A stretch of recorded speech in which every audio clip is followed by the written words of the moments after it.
Hey kayak anglers, this is Juan from the Wilderness Systems fishing team. I'm here today to talk to you about my crankbait system for river fishing. I'm huge on systems, love systems. As anglers, we tend to make things way too complicated, and fish simply aren't that smart. I've got about 2 decades on the water teaching kayak anglers through videos that I've been involved in, educational video projects, books that I've contributed to, magazine articles that I've written, and even courses I've taught on the water that I designed myself, targeting smallmouth bass out of a kayak. So I've got a lot of experience here. And one of the things that I find with kayak anglers is that we just give ourselves too many choices. So this crankbait system is simple, but it's effective. It's one that I use day in and day out on the river. It's one that I have complete confidence in. My system's really built on 2 things. One is depth control, and number 2 is color. So let's tackle depth control first. For a crankbait to be effective, the vast majority of the time, it's got to be deflecting off things on the bottom. So I want to make sure that I'm using a crankbait in any river situation, given the depth and so forth, that I'm scratching bottom. How do I do that without digging in and getting snagged all the time? Well, I need to have at least 2 crankbaits at 2 different depth ranges. That's how I do it in rivers that I fish, because they tend to be fairly shallow. So number 1 crankbait in, let's say, the Susquehanna River where I fish, or the Juniata River where I do most of my angling, and honestly, about every other river that I've fished for river bass, this 3-footer will do you many, many times. It'll scratch bottom in shallow water if you're going to have a shallow water kind of pattern, if that's where the fish are in that particular day, or that's the kind of areas you're targeting in a river. So I've got this crankbait that goes basically 1 to 3 foot. To pick up my depth range, I've got another crankbait here that goes from 5 to 7 feet. And that's pretty much the max of the rivers that I fish in that I would need to scratch bottom. If I need a little bit more depth on this crankbait, I'll actually use a little technique of dipping the rod down in the water next to the kayak, so that I've got about 5 foot of rod under the water, and then that adds depth to this crankbait if I really need it. And even with the shallow runner, sometimes I'll do that if I momentarily feel like I've come over a spot that's a little bit deeper.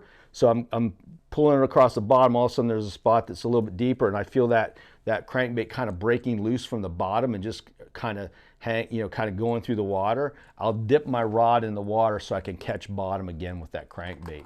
So that's a little technique that I use to control depth. So I've got 2 different crankbaits to control depth in river fishing, and I use that rod dipping technique as well. You'll also notice here, changing gears to the color. Again, I said this was going to be simple.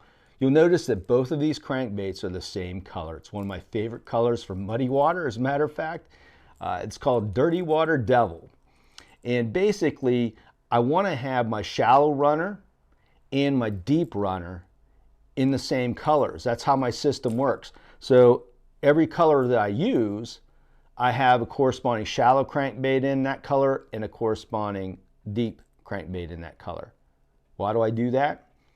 There are times when the fish are really shallow and deep, and they're basically hitting crankbaits. And so when I'm in those situations, I will literally throw this bait in shallow water. When I get to a section of the river that's a little bit deeper and I'm unable to even dip my rod and scratch bottom with this crankbait, I will switch to this 7-foot diver and get bottom again. Because if I've zeroed in on a color that they want in muddy water, this one, right? If I zero in on that color, I want to stay with that same color, but I want to be able to fish it at a different depth. So I will literally fish with a shallow runner tied onto one of my rods and a deep runner in the same color tied onto my other rods, once I've established that that's the color for the day. Now, let's go to color. Now, I've mentioned it a few times.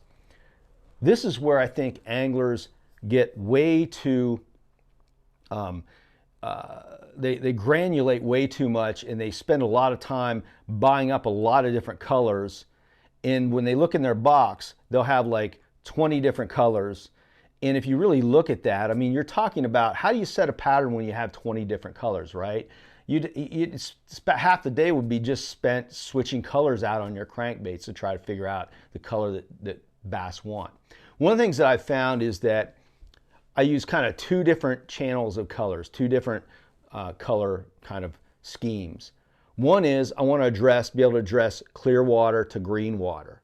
And those are usually similar colors in those areas. If you ever looked at a river, there's a point at which it's clear, some rivers, and then if it gets a little bit higher, you got some runoff or whatever, it'll kind of get this green tint to it, and then it'll fade into that muddy water where it starts to get more brown than green, right? So that's muddy water at that point. So that clear to green, I tend to use the same colors in clear to green. And so what I'm going to do in that clear to green spectrum is I want to usually select like 2 or 3 colors that will mimic the forage of the fish or the crawfish or whatever there is that crawls and a crankbait can mimic in that water, whether it be shad or whether it be crayfish or whether it be minnow forage. I want to be able to mimic those natural colors in that clear to green water. And so you'll see here that I've got this brown and yellow color in a shallow runner. That's really going to be more like a crayfish color, right? And if I'm in an area where, or in my river where the crayfish are like, say, black on top and bluish on the sides, or maybe they're black on top and red on the sides, like that's what I'm going to do for the crawfish. And so usually you have 1 or 2 colors of crawfish in a given river system. And then I might also pick 1 or 2 colors that would be more bait fish colored, and that could be like something like this shallow runner here, which is kind of almost like a sexy shad kind of color, something like that, or something that even mimics like, in this case, I really like perch color crankbaits, and so something like a perch color crankbait that would maybe be something in that river system. And so I'll pick like maybe about 3 colors of you know, like matching it off the crawfish or whatever the bait fish are in that river system, about 3, maybe 4 colors. And then again, I'll get shallow runners and deep runners in those colors, so I can go both ways on color. Then when we move into the more muddy water, when that green water transitions into that brown and really dirty water, then I want to pick more contrasting colors. So as opposed to natural colors in that muddy water, I'm going to pick more contrasting colors. And that's where this dirty water devil color comes in. You can see it's almost black on the top, and then it's got some red orange on the bottom. Or I might select, a dark brown color or a dark green color on top, and then some other slightly lighter color on the bottom. I like the lighter color on the bottom, even though I'm picking a top that's dark, because I feel like when that bait wobbles, even in that deep muddy water, it can catch sunlight, catch some light from the surface of the water that's getting through the water, and it'll kind of be a trigger point. It'll be an attention grabber. And so I do want that dark color to get more contrast in the muddy water, but I also want a little bit of a trigger in there, just a little touch of color. And you'll notice like this red on this bait does not run the whole way up the side. See that? It's mostly black, so it gets that profile, but then when that thing wobbles to the side, it flashes a little bit of red, and that's the trigger, or it could be a little bit of chartreuse there, right? And so that's the trigger. And so my muddy water selection is really dark tops and a very sparse kind of either red or chartreuse bottom, or even maybe a little bit of a bluish color on the bottom to get that kind of trigger as that bait's rolling. And again, I just duplicate a shallow runner and a deep runner in those colors. In muddy water, I only have about 2 to 3 colors that I use. And most of those revolve around red bottom and black top. But again, I just like to keep it simple.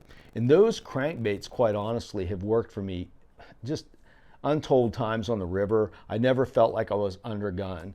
So again, think about depth and giving yourself depth range, but yet not adding like layers and layers of depth that you have to figure out. Number 2, think about minimizing the amount of colors that you're going to have. And again, I try to match those colors to the river system I'm fishing in, or if I'm traveling and fishing, I might do some work ahead of time and then try to match the hatch in clear water. And then, anything goes when it comes to muddy water, as long as it's dark and it contrasts. So that's my system, really simple, really straightforward. As an angler, try to reduce those decisions you have to make, because when you get too many decisions, you get decision overload, and then you start to really kind of spin your wheels out there. So So that's just a quick tip for you. So this is Juan from the Wilderness Systems Fishing Team. I hope this information is helpful. Take a look at your crankbait box, start going through it and start simplifying it. And I believe it's going to give you more success on the water.